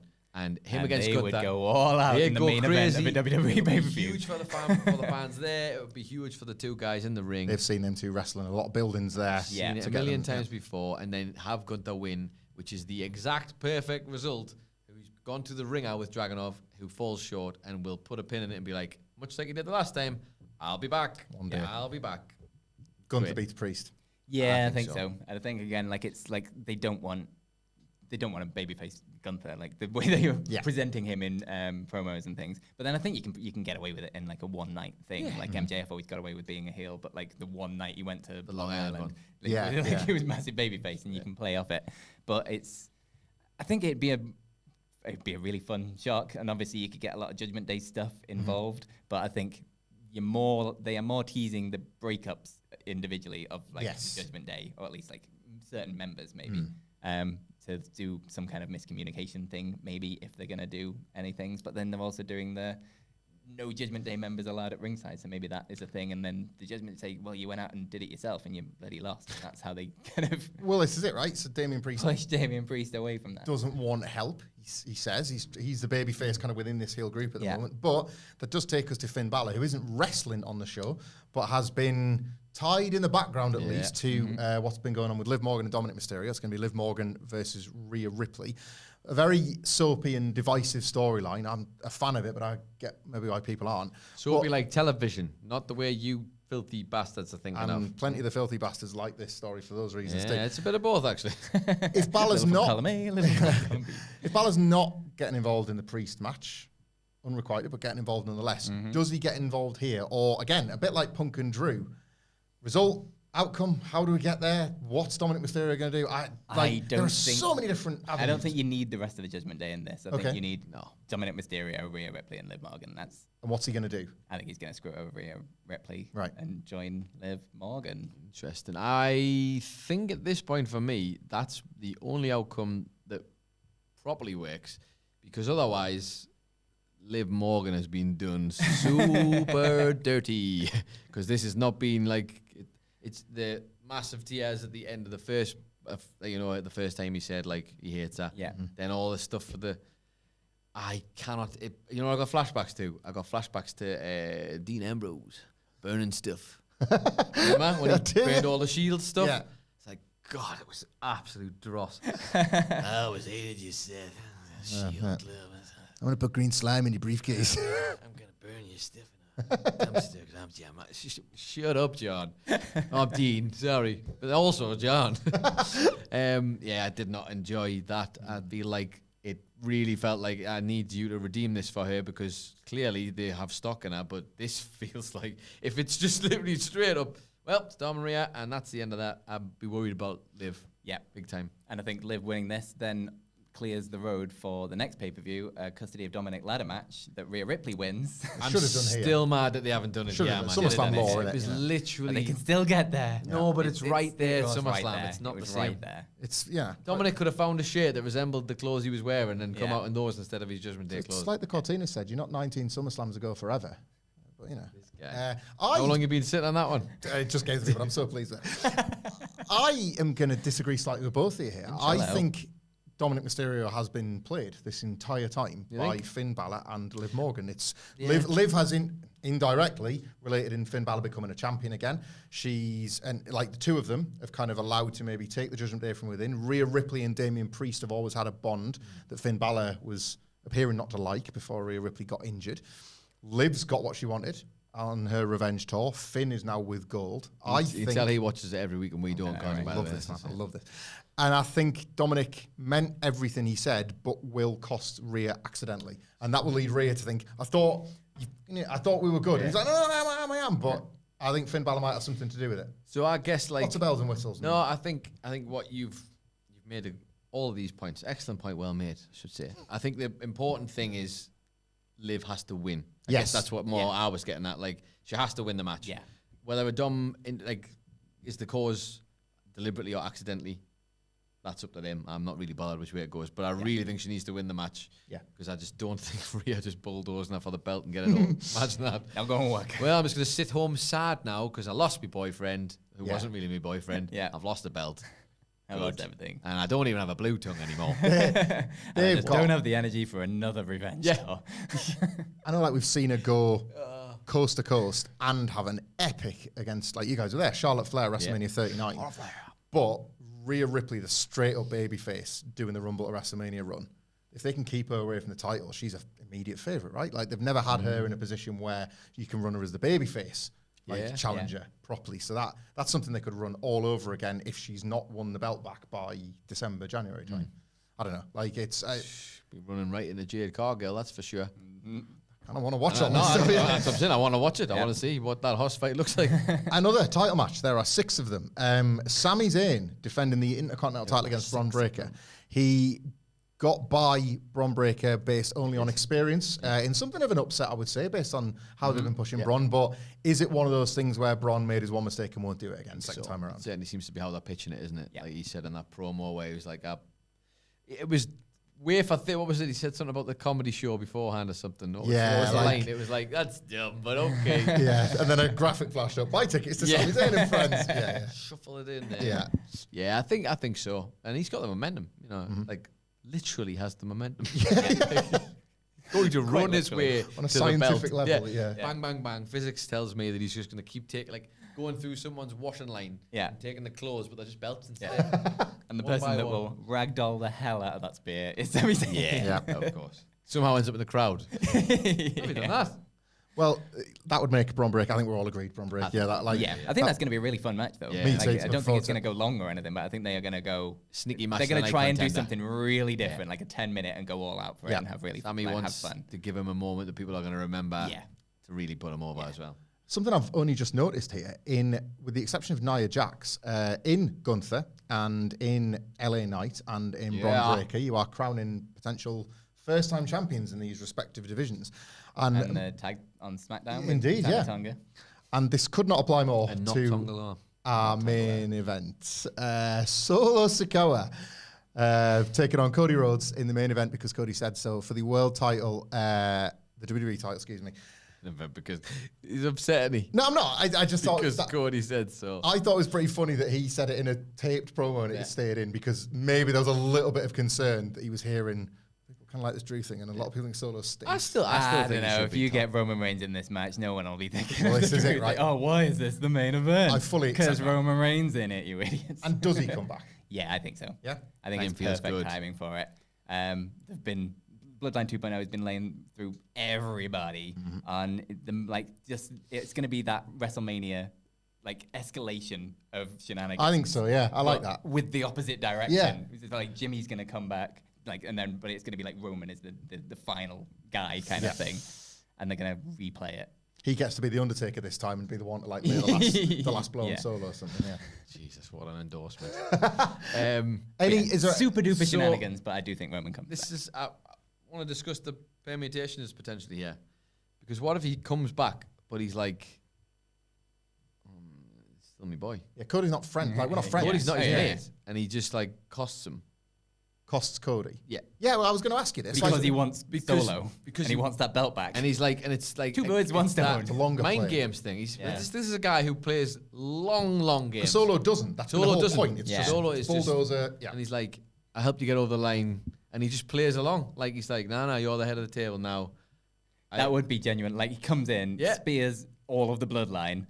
You go for the bit where like they face up, and then he takes Cody out and just drags Solo on top of him or something. Poor bloodline getting massacred on the way. I like that. Yeah, you I couldn't would- do that to Jacob, could you? I would, I like that. I would have him if I was going to go down, because I think it would be compelling television having the guy who we all know is 100% the actual head of the table pretending to be like on their side for weeks and weeks. And again, Sami Zayn thing was the same thing. It was like It's the we Rock all and know Roman it's- with the. yeah. I need this Rock. Yeah. I I'm need gonna you need to. Start. you And we all to- watched the Rock doing that and thought, Yeah. does he Where's really this? acknowledge Roman? No, And, it turns out he was just an idiot. I want you to remember when I said that. He's just an idiot. L was for losing. The L was for Liam Johnson. Oh, lame Johnson. Just quickly, like Solo Sikoa could win the WWE title this weekend. Like Cody's had it since WrestleMania. It's a, WrestleMania SummerSlam's a Classic good run. You've put in a babyface back on the chase, which they like. Nothing wrong with the chase. I can't see it, but you cannot completely rule it out, can you? No, I would be I'd still be very happy if he won. And there's no guarantees about Roman coming back. I feel like he should. I feel like Yeah, it's the I time think is it's right. time. I feel like Heyman being away for that long as well, he'll probably come with him just as be like, Yeah. Yeah. I did it. I think ride in on Roman Reigns' back. Yeah. Poor Roman. Oh, that's cool. And then you've got the weeks of TV of them just trying to piece something back together of the old bloodline to lead into War Games at Survivor Series, because you've still got 3 months until War it, yeah. Games. So you've still got a long time. This isn't necessarily the way, but it's a route that I think people would go mad for, because they obviously, how long's the route to War Games after that? 3 months. 3 months. 3 months. That's plenty of time. Yeah.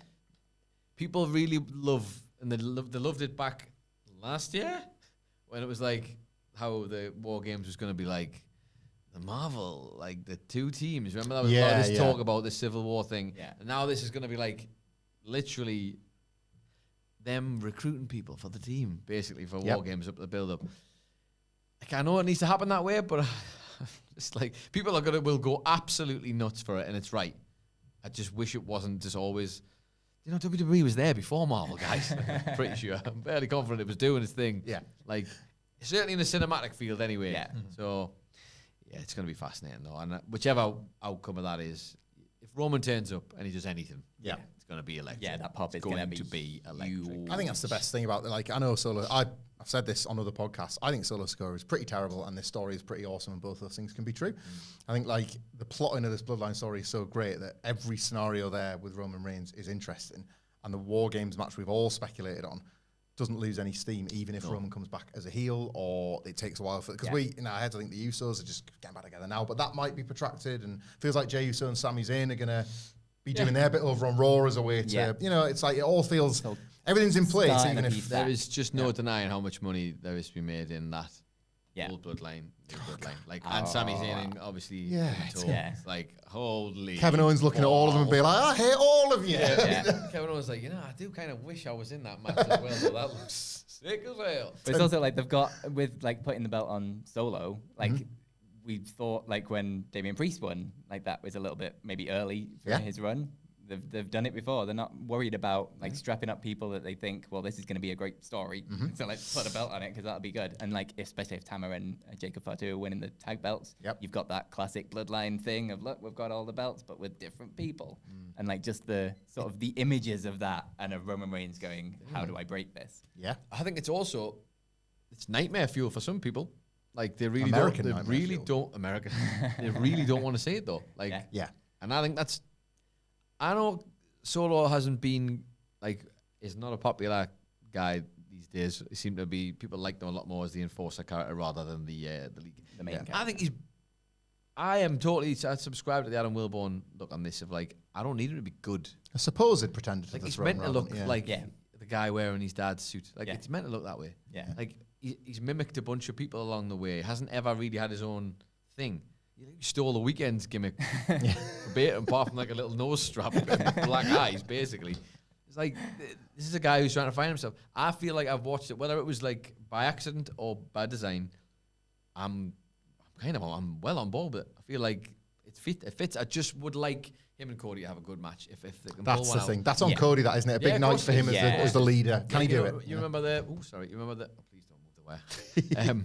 You remember like the match you were raving about when we all thought was going to be not that great and ended up being pretty good. Tama Tonga's first tag. Yes. Yeah. 6-man. Yeah. 6-man. It was great. Really good. Like a load of stops pulled out there. Can I just use the it was a tag, wasn't it? It was a tag. Owens and was a tag, wasn't Cody versus Tama and Solo. And it just over delivered. Tonga Loa's debut, wasn't it? Yes. Like just pull from that hymn sheet. Like it's not complicated, but be a real testament to Cody if he can pull it off. Yeah, I think it's another one of them John Cena things he wants to tick off his top guy list, isn't it? Yeah. Last couple of comments, and then we'll squeeze in a very quick bloody good quiz. Very quiz. Mark Lee Willis is asking advice on crowd sign making. Also plug next Friday. Thank you, Mark. We will. Next Friday, for those that have just joined us now, we're going to be doing a very special extended WrestleCulture live stream, all going towards a Marcel Lavia Let's Go Fund Me. You can follow along with that GoFundMe on Twitter right now. We've all tweeted it or retweeted it from our various accounts. Marcel's a good friend of the podcast and the channel, so there'll be multiple chances to donate to him next Friday. We will be shilling the hell out of that in the 7 days to come. I don't know what we're going to be doing either. It could be like we haven't really come up with a format. If you've got any suggestions. If you've got suggestions for what you might want to do, Marcel in particular, but also anybody else, we'll take any ideas because we just want to have a fun time for a few hours. Yeah. Crowd sign making, I would say keep it simple. Just one of our surnames or the entire What Culture Wrestling podcast introduction. Word after word after word after word. Oh, keep it simple. At the time the New Age Outlaws. How many people are you taking? Can every person have like one word? Not person. No, you get in touch with people that you're going to be sitting there and get them to write a letter on their chest. One letter at a time. And they all they've got the first letters on there and then turn around and got the other letter on the back. Somebody can't make it because he's missed his train or something. It's like, Oh, God. Just take a whiteboard and a pen and make it up as you go along. That's a good take. That's a better idea. Why has nobody ever done that before? When bored of that one. Next one. If there's ever like a shock and a surprise, the camera always finds a sign that saw it coming, don't they? You know, like they'll see someone's name or something like that. So Georgina L, thank you very much. Only the second time here / commenting after listening to WrestleCulture every week almost since it started. Wow. Thank you, Georgina. Even Glutton for punishment. Well, even when I stopped watching wrestling for a few years, we have heard people will watch wrestling so you don't have to. So, Georgina, thank you for that. Excited to come and say hi. I'm sorry. Excited to come and say hi at Wembley. Absolutely, Georgina. If you come to the live show, we will see you there. But we'll be in and around Wembley all day, of course, with the Sweet Chin Disco. I think that might be all of our comments, so we should probably squeeze in a bloody good quiz. Let's go. Right. Look at us go. Full disclosure here. I have not written a quiz. Good. I couldn't do as good a job as I'd Wilborn at all the options and the like. Say the truth. I've stolen one. You couldn't be asked. That as well. There you go. And not just this week. I couldn't be asked last week, Nicholas. Yeah. I had a quiz in the chamber, but Phil. And it turned out Chamber had a quiz in his chamber. And it was quite a remarkable piece of business. But obviously, because of the breaking news and whatnot, we've used the one from last week for today. I mean, I did literally say earlier that I have written a quiz. So. Or everything I've just said, let's do first quiz. So it's fair. Oh, hang on, we need more content for next week. He wants his own. I mean, we can do your quiz if you want. I tell you what. Let the people decide. Oh, right, okay. Do we get Michael Hamflett's quiz or do we have Phil Chambers' quiz? The people know what they want. Cast your votes now. I'm tracking the comments. Nothing in yet other than Victor Patina saying, "Look at you now, boy." Look at you now. I loved. Vanders says Hamflett. Honest, man, what are you doing? Phil's are always absolutely gutted. Right, Brian knows. Sorry, no SmackDown Photoshop for you this week, Brian, but I hope you enjoy the podcast with Josh Brown of What Culture Wrestling. It's a Phil from Brian. It's a Phil from Mark Lee Willis. There's Paul Abbott says, Hammies. Jesse Hammond says, Phil. Jesse Hammond says, sorry, Dr. Fair. Don't apologise. Phil's quizzes are absolutely gutted. I will say there's no audio on this quiz. If that's swinging the votes, it's just a quiz. But lack of laptop. Yeah, this is true. Matt Rain says, my best friend's quiz, please. That's very kind of you, Matt. Riley Harrington says, my fellow worker Phil. Riley Harrington has presumably taken bumps like you have at various times, Phil. This is, yeah. I do other things. I think we've got more Phils trickling in here, you know, Nicholas. I'll count them actually, I think. Well, we will say this. If you join us next Friday for the Marcel Laviolette fundraiser, whichever one doesn't want to go today, we'll definitely do the one next week. Actually adding them up. 2, Bill 2, 3, that's 3. Tweet. 4, 3 to Phil. Oh, tweet. Mark Lee Willis is saying, I might change my mind now. He's trying to mess up the count. Should have just done a poll. That would have made more sense. It's looking like double quiz. Double quiz. I know, right? We're already way too gone late. long. Sorry, guys. I think it's Phil's. I think so. Only next week we'll do my. It's not even worth the build-up, but next week we'll do my complete nonsense. That quiz. is mine. It's like, oh, the pressure's on now. It's not as fun as last week's. There's not as much effort. You want to do rock paper scissors? Yeah. Rock, paper, All right. scissors. Okay. Just one. Hardest chomp. Rock paper scissors. Rock, paper, please. scissors. It is. Yeah. On 3 or after? Sorry. 1, 2, 3, go. Okay. Right. Rock paper scissors shoot. Hey, there it is. Does that mean you have to do the quiz? I have to do the quiz, but it means that Phil can do the good one next week when we're like. So saving it for a special occasion. Is it special occasion worthy? Is it Yeah, time? I mean, it's fine. Is it timely? Is it better this week? Do you think? No. It's like we sit down next week. Right, here's our SummerSlam quiz. That'll get the donations in. What I will say about this one is we can rattle through it fairly quickly because we have gone long today. All so right, thank you for okay. staying with us for this. So yeah, I stole a quiz. You've had quite a lot today, actually, haven't you? You've had quite a bit. I know, right? We were saying we're going to do an extended bumper edition this next is week. like a This guy's warm-up, already this. having it. Yeah. Just can't 2 get songs. him off bloody podcast, can you? You let him in 2 control. quizzes. He's here for hours. I do love podcasts. Loves it, man. I do love He loves us, really. That's the difference. Supposed to be owned by now. I can't decide if we at various points had a promotion with Nitro Stout because there was a quiz on whatculture.com called Nitro so Stout we've or gone down this Nitro route. Girl, right? The fix is in, yeah. That's why Matt Rains wanted his best friend to do the quiz. Yeah. That's why. This is a respect very it. I Matt respect it, Matt Rains-centric Rains. quiz. So each one of these I'm about to name is either going to be a Nitro Girl or a Nitro Stout. Okay, Right. It's no more complicated than that. Yeah. I can't remember exactly. Which is great, of course, because I never watched the Nitro Girl on telly. Me neither. When it was happening, obviously. You know, And how are you with stout drinker? short and stout me. Never watched a stout on Never watched a stout on telly Never either. watched a Especially not a Guinness. Nitro Stout. Never seen a Guinness take a bump. obviously. Yeah, but like Guinness actually, a few of my Guinnesses have taken bumps in their Yeah. lives, I feel. I've taken a few bumps off a few Guinnesses. So we'll rattle through these. Matt Rains, finally won a game of RPS best. Number 1, Guinness. Yeah. So yes, these are all either Nitro Girls or Nitro Stouts. Okay. Shout out your name, it goes first, and obviously if you get it wrong, the other person gets it right. So Okay. I forget if this is going to end in a draw or a win or what. But right, first one. Yes. I don't think either of us care particularly today. Well, I'll tell you what. Rather than shouting out, should we just alternate? No, No, right, shouting. okay. Oh, don't Come on, get complicated. you set the rules now. All right. First one. Sapphire. Shout your name first. Shout your name first. Yeah. I don't know. Nitro Girl. Surely. Sure. I'll tell you what. I'm just gonna run with Nitro Girls for all of them. There you are. Easy. You say Nitro Girl. Nitro Girl. Adam Nicholas. You are correct. That's 1-0 to Adam Nicholas. We'll move straight on. Outlaw. Ooh, Nitro Phil. Girl, Nitro Stout. Stout. Yeah. 1-1. I'm trying to keep score as well. But, Oh, he's got 2 jobs now. Look at him go. Whoa. typically Oh, not. Michael At Hamflett. one. Nitro Girl or Nitro Stout. AC Jazz. Nicholas. Nitro Girl. I'm sticking with Nitro Girls all the way through. God, I was on fire. I like how what I've done as well is if I think it's going to be Nitro Stout, I just don't answer. So, there you go. 2-1 What are you gonna Nicholas. Next one. Teo. Tayo. Nitro Girl or Nitro Stout. Phil. Nitro Girl. I'm stealing it. Yeah, Unbelievable sneaky. form here. Are we on? No, don't say it. Don't say it. Don't say it. Oh, you've thought about it now. It's too late. It's too late. Next one, 2-2. Come on. Chiquita. Ooh. Nicholas. Ooh. This is it. But I've committed now. You have. And of course, as we know, I have to commit. So Nitro Girl, please. Yeah! This is great. This is working better than I thought it would.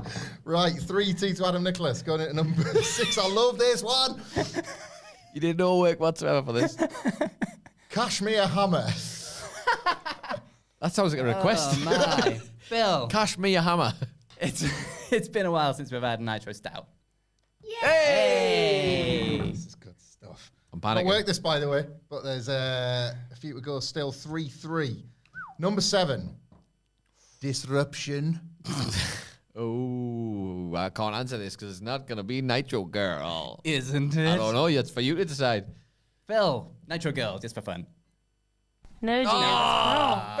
Yeah. Nicholas takes the lead. It is indeed a Nitro Stout.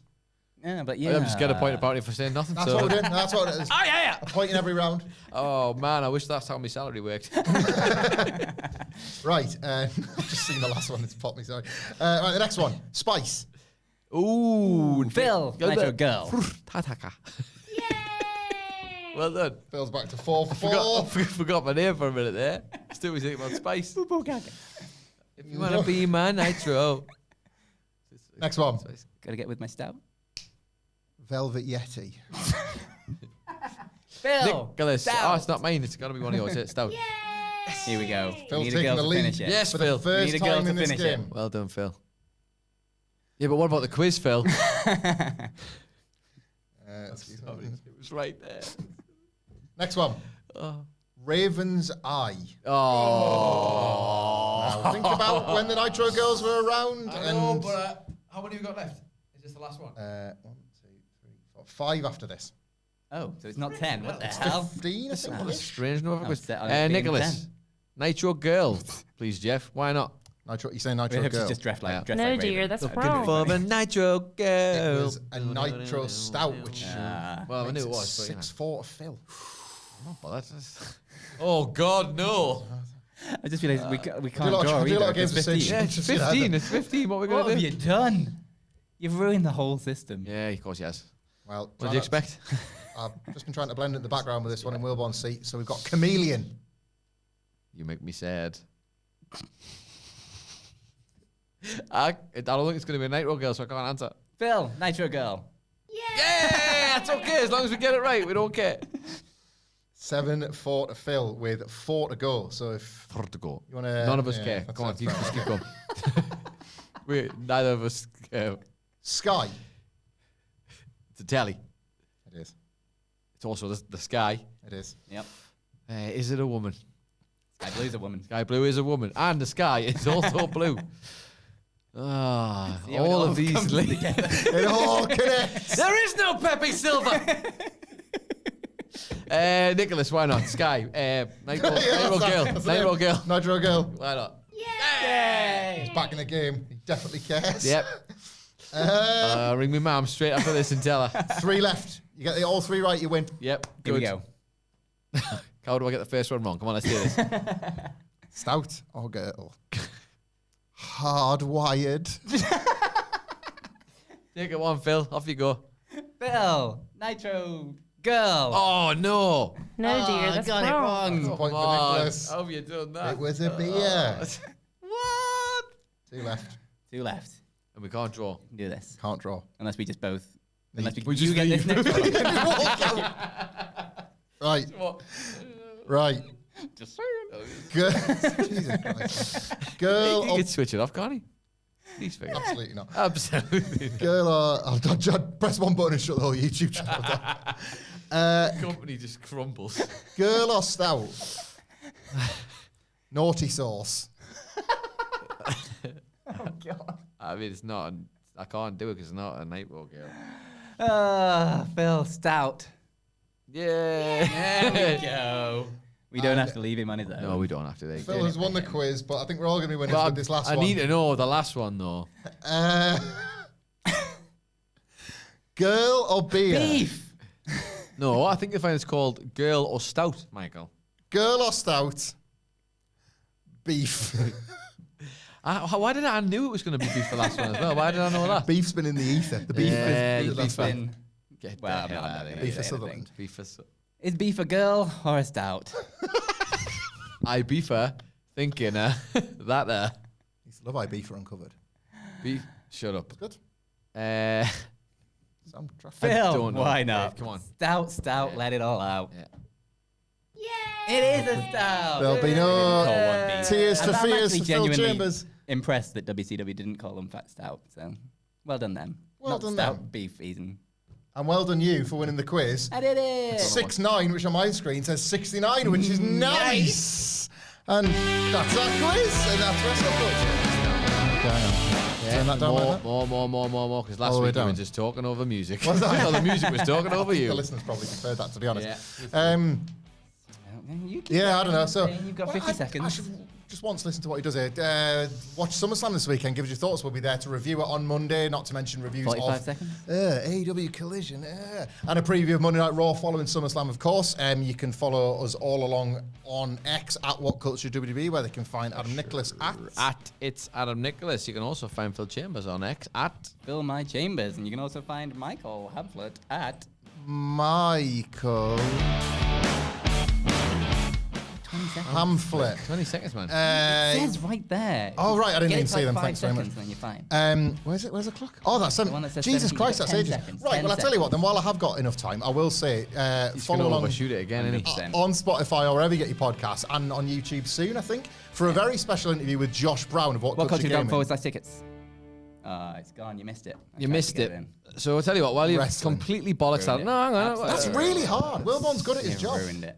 Well, don't tell him. Oh, yeah, right. You won't watch this. Fine. Numerous things before we go. Yeah. Seeing as how they've completely they're ruined. fucked that up. Look at him. Right. Look at him. And I am chucking an extra swear in there for you, so you don't have to edit it, but it's going out in there with a swear anyway. Tell me the swears are. No, never, ever again. So Josh Brown Yes. and Michael Hamflett doing it. Talk about wrestling, from a different perspective. Love that. Definitely That's a going different out perspective. this weekend. We've also got a Q&A with Michael Sidgwick and Adam Wilborn going out this weekend on this very channel. They're all going out next Friday. We will be doing a live stream to support and help Marcel Laviolette, obviously one of our fans we love very much, who's going to be in there. Come here. We're going to do a longer version of WrestleCulture, apparently, than this one, which is seeming like it might be a push. At least 2 hours, I think, for next week. Yeah. Maybe more. We'll see how long we can go before we inevitably crash out. But basically, any and all donations go towards Marcel's GoFundMe. Obviously, we will explain which way to do it to avoid sending money to YouTube. Yes. Or there will be obvious links Yes, in 'cause the description. And they things. do take, 40% Yeah, or something? YouTube take 40%. So So it's like, we want to make sure it all goes that way. We will figure it all out. We'll make sure it's all in there. Please do join us for that. We want to get as much raised as possible. And if up to £300, we our will bosses double it. will double it. Amazing. So So, there yeah. you go. They better. I know, One of right? them. That was just said. If they turn back I and hope make you're us watching, look like Mr. fools. Future. I'll give you one of these and one of these as well. But that'll be fun. And also else? suggestions for what you want us to do on the stream. It's going to Yeah. be a long one, so let us know on Twitter or X, I guess. And yeah, we can figure out some fun things to do for myself. We'll float out probably a tweet sometime at the start of next week just to say, Yeah. make it aware and see. We'll start pulling all this info in. I'm excited for that. Yeah, it should be good. I'm excited to do some daft stuff, but then for Yeah. a good cause. Raise some Yeah. money. I'm gonna go switch this off. You just shoot the pool for 5 seconds. Have a lovely weekend, everybody. WhatCulture.com/tickets. You've only got a week left if you want to buy t-shirts. That's and right. then they will be gone off the ticket website. So if you've been and ahhing, get them in right now. And until next time, we'll see you soon.